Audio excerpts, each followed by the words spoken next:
যদি সুগেন্দু মনে করে রংপুর নিয়ে যাবে, আমরা তো বলে দেব তোমার ক্যালকাটা নিয়ে যাব। তুমি কি মনে করেছো আমরা রক্ত দিয়ে এই দেশ স্বাধীন করেছি? এটা কোনো কারো দয়া দাক্ষিণ্য হয় নাই।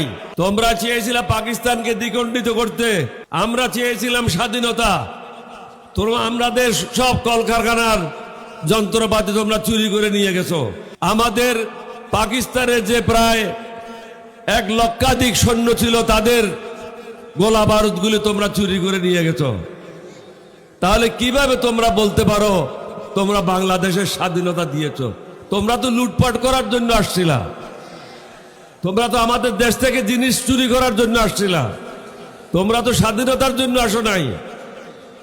মুক্তিযুদ্ধরাই যুদ্ধ করেছিল, তোমরা আসছিলা মাল কামানোর জন্য। আপনাদেরকে অনুরোধ করব, দেশকে যদি সঠিক পথে নিতে চান, আরো কোরবানি দেওয়ার জন্য প্রস্তুত হতে হবে।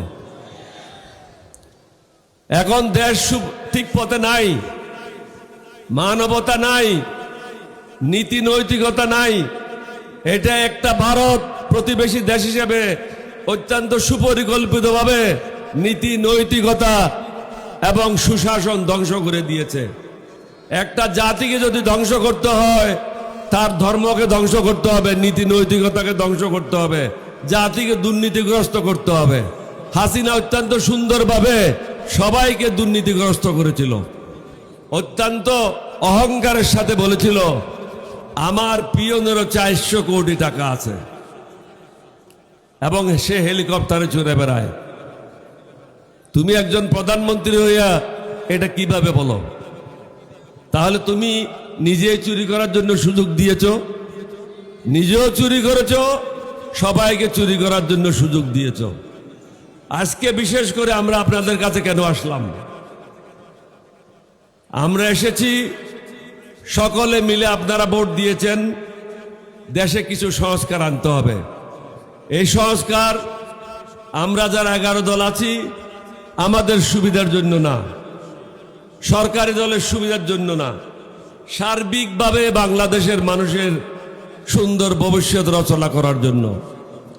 আমরা চেয়েছি আগামী দিনে যেন কেউ স্বৈরাচারী না হয়, আগামী দিনে যেন কেউ ক্ষমতা কুক্ষিগত করতে না পারে, বিচারক যেমন তার আদেশে বিচার না করে।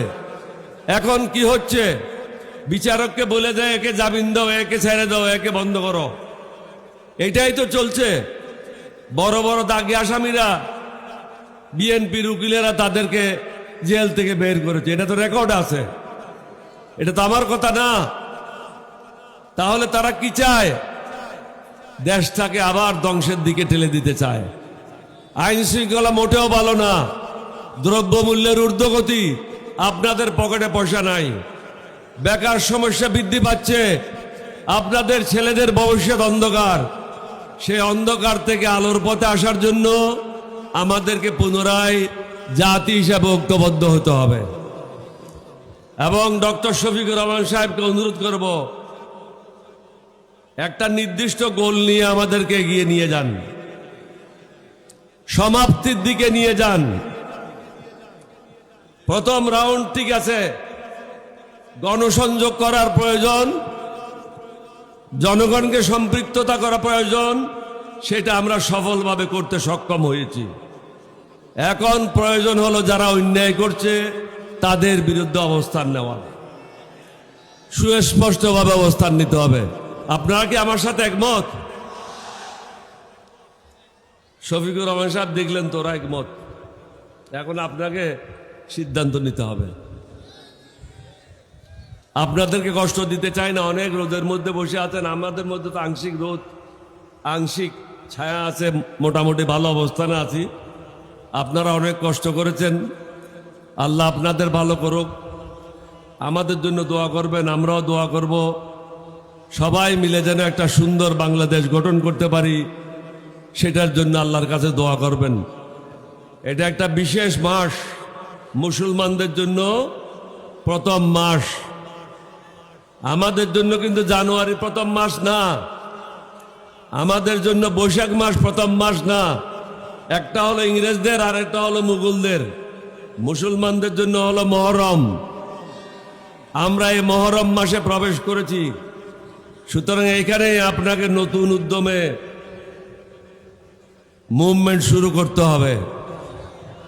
যদি সংস্কার এমনি না মানে, জোর করে মানায় নিতে হবে, ছেড়ে দিলে হবে না।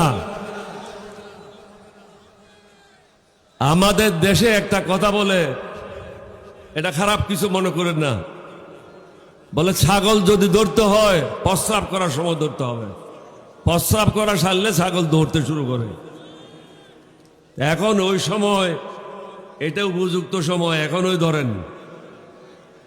চারিদিকে অশান্তি। আপনাদের সবাইকে ধন্যবাদ।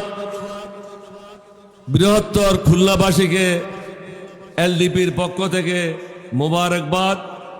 সদা সর্বদা সতর্ক থাকবেন, বর্ডারের দিকে অগ্রসর হওয়ার জন্য প্রস্তুত থাকবেন। সুকান্তর মতো পান্ডাদেরকে উপযুক্ত শিক্ষা দেওয়ার জন্য প্রস্তুত থাকবেন। আপনাদের সবাইকে ধন্যবাদ। বাংলাদেশ জিন্দাবাদ, 11 দলীয় ঐক্য জোট জিন্দাবাদ, এলডিপি জিন্দাবাদ। আসসালামু আলাইকুম ওয়া রাহমাতুল্লাহি ওয়া বারাকাতুহু।